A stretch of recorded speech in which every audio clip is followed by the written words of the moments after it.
الرحمن الرحیم السلام علیکم dear students. Islamic banking practices کا پہلا اسائنمنٹ ہے اور اس اسائنمنٹ کا آبجیکٹو یہ ہے کہ اسٹوڈنٹ اس قابل ہو جائے کہ وہ استثناء کنٹریکٹ کے مختلف فیچرز کو سمجھ سکیں.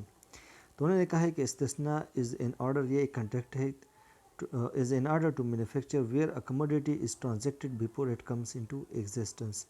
تو استثناء مینوفیکچرنگ کے لیے تیار کرنے کے لیے ایک آرڈر ہے، ڈیمانڈ ہے، جہاں پہ ایک کموڈیٹی کی خرید و فروخت کی جاتی ہے اس سے پہلے کہ وہ وجود میں آئے.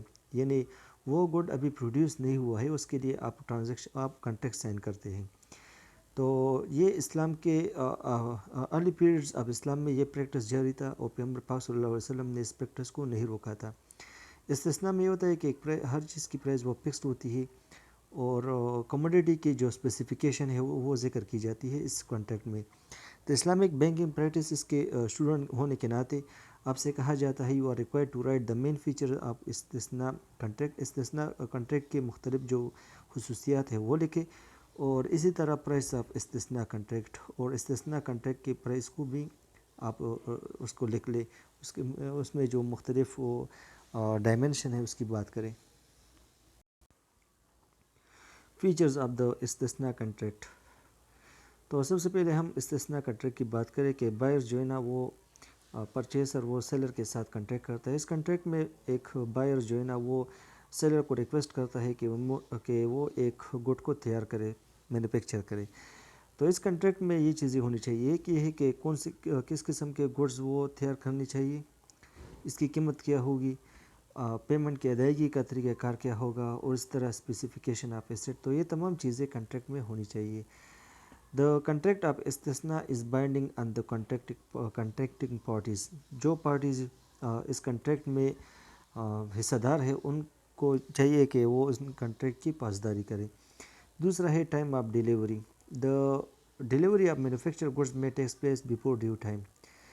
مثال کے طور پر آپ ایک گڈ تیار کر رہے ہیں اور آپ سے ایک گاہک آیا اور اس نے کہا کہ یہ چیز میرے لیے بنا لے اور آپ مجھے 30 یا 31 دسمبر تک یہ چیز بنا کر ڈیلیور کریں. تو آپ اس کو 28 دسمبر کو بھی اس کی ڈیلیوری کر سکتے ہیں. تو یہ بیفور ڈیو ٹائم بھی ہو سکتا ہے.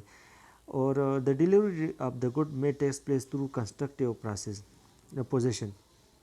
کنسٹرکٹیو پوزیشن کا مطلب یہ ہے کہ جب پروڈکشن پروسیس کمپلیٹ ہو جاتا ہے تو purchaser takes over control of the manufactured goods. تو پرچیسر کہتا ہے کہ اب یہ آپ کی دکان میں یا فیکٹری میں پڑی ہے یہ چیز اور یہ میری ملکیت ہے. تو اس طرح بھی جو ہے نا ایک کنسٹرکٹیو پوزیشن کے ذریعے سے بھی ڈیلیوری آف دا گڈس وہ ہو سکتا ہے. تیسرا یہ کہ the seller is discharge from any liability associated with losses suffer due to the failure of the purchaser to accept any delivery of the completed asset. For example 30 دسمبر کو delivery تھا اور اس بندے نے آپ کو جو پروڈکٹ اس نے تیار کیا وہ آپ کو سینڈ کیا، یہ آپ سے کہا کہ آپ آ جائے اور اپنا گڈز وہ لے جائے. تو اس نے وہ چیز آپ کی دکان سے نہیں لی اور خدا نخواستہ کسی حادثے کی وجہ سے کسی مثال کے طور پر آگ لگ گئی اور آپ کا گڈ ضائع ہوا. تو اب سیلر پر اس کی کوئی نقصان نہیں، مطلب یہ ہے کہ آپ کا نقصان ہوا ہے. So the seller is discharged from any liability associated with losses suffered due to the failure of purchaser to accept any delivery of the completed asset. اس نے ایسٹ کو کمپلیٹ کیا، گڈ کو تیار کیا اور آپ نے اس گڈ کو ٹائم پر مطلب ریسیو نہیں کیا، آپ نے حاصل نہیں کیا اس کے دکان یا فیکٹری میں جا کر، اور وہاں پہ آگ لگی یا کسی اور حادثے کی وجہ سے آپ کا جو سامان تھا وہ ضائع ہوا. تو نقصان آپ کا ہوا ہے، سیلر کا نہیں ہوا ہے. اس کا مطلب یہ ہے. تیسری جو فیچر ہے وہ گارنٹی ہے، کولیٹرل ہے یا وارنٹی. تو اس بات کی اجازت ہے سیلر کے لیے یا بائرز کے لیے کہ وہ گارنٹی کا ڈیمانڈ کرے یا آپ گارنٹی دے دیں. اسی طرح وارنٹی ٹرمز بھی استثناء ایگریمنٹ میں شامل کیا جا سکتا ہے تاکہ جو کسٹمر ہے ان کے مفادات کی حفاظت کی جا سکے اگینسٹ ڈیفیکٹ. اگر اس میں کچھ نقصان ہو تو اس صورت میں جو کسٹمر ہے اس کے سیف گارڈ پرووائڈ کرنے کے لیے وارنٹی ٹرمز بھی شامل کیا جا سکتا ہے.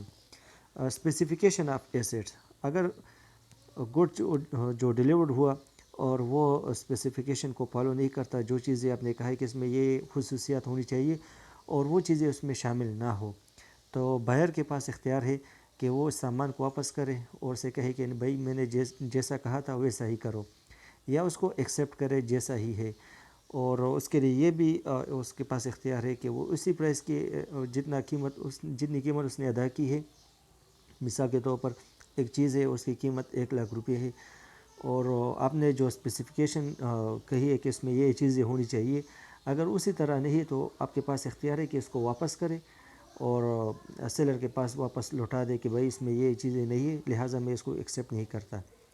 اور اگر آپ ایکسیپٹ کریں تب بھی آپ کے پاس اختیار ہے کہ اس میں سے کچھ پیسہ کم کرے۔ آپ نے اسے کہا تھا کہ میں آپ کو 1,00,000 روپے دوں گا اور 20,000 آپ اپنے پاس بھی رکھ سکتے ہیں، اس کو 80,000 روپے دے، یعنی جتنا انہوں نے اسپیسیفیکیشن کم کی ہے اسی اعتبار سے آپ جو ہے نا اس میں سے کچھ پیسے کم کر سکتے ہیں، تو یہ آپ کے پاس اختیار ہے۔ دوسرا ہے price should be fixed and the price of the contract can be paid any time during contract. تو پرائس سب سے پہلے یہ ہے کہ کنٹریکٹ میں فکس ہونا چاہیے، آپ کو معلوم ہونا چاہیے دونوں پارٹیوں کو، اور جو پرائس ہے کنٹریکٹ کی وہ کسی بھی وقت آپ ادا کر سکتے ڈیورنگ کنٹریکٹ۔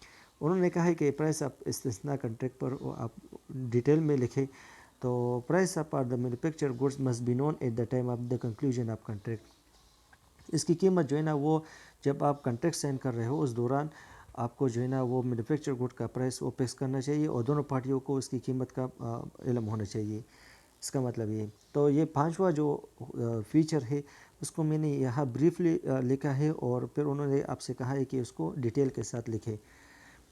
تو پرائس آف استثناء is allowed in the following ways, آپ اس طرح قیمت ادا کر سکتے ہیں، ایڈوانس بھی دے سکتے ہیں، کیش بھی دے سکتے ہیں، انسٹالمنٹس بھی دے سکتے ہیں، اس طرح آن ڈیلیوری جب آپ کو پروڈکٹ ملے تب آپ پیسے دے سکتے ہیں، اس طرح قرض بھی کا اکثر ہوتا ہے، کریڈٹ بھی۔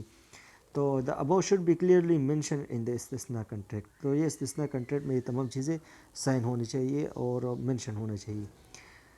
اچھا، یہ لازمی نوٹ کرے کہ یہ کنٹریکٹ وربلی بھی ہو سکتا ہے اور ریٹن بھی ہو سکتا ہے۔ The cost for providing warranty and after sale services may be consider when determining the استثناء پرائس، تو یہ چیز بھی اس میں انکلیوڈ کرنا چاہیے، اور جب آپ پرائس کو ڈیٹرمن کرتے ہیں تو یہ کاسٹ بھی آپ اس میں انکلیوڈ کریں۔ تو یہ آپ کا اسائنمنٹ سلوشن تھا، اور کوشش کرے کہ اس میں چینجز لائے، کچھ چیزیں موڈیفائی کرے، کچھ ایڈ کرے اور کچھ آپ کم کر سکتے ہیں، لیکن اگر آپ ہو بہو اس طرح کاپی کریں گے تو جیسا کہ پچھلے جو یہ بینکنگ کا ہے تو اس میں بھی آپ کے مارکس کم ہو سکتے ہیں یا بالکل آپ کو 0 مارکس دے دے، تو اسی وجہ سے یہ چند سبجیکٹس ہے کہ اس میں کاپی کرنا مطلب یہ ہے کہ اس کے لیے 0 ٹالرنس ہے، سو آپ اس میں چینجز ضرور کریں۔ اللہ حافظ۔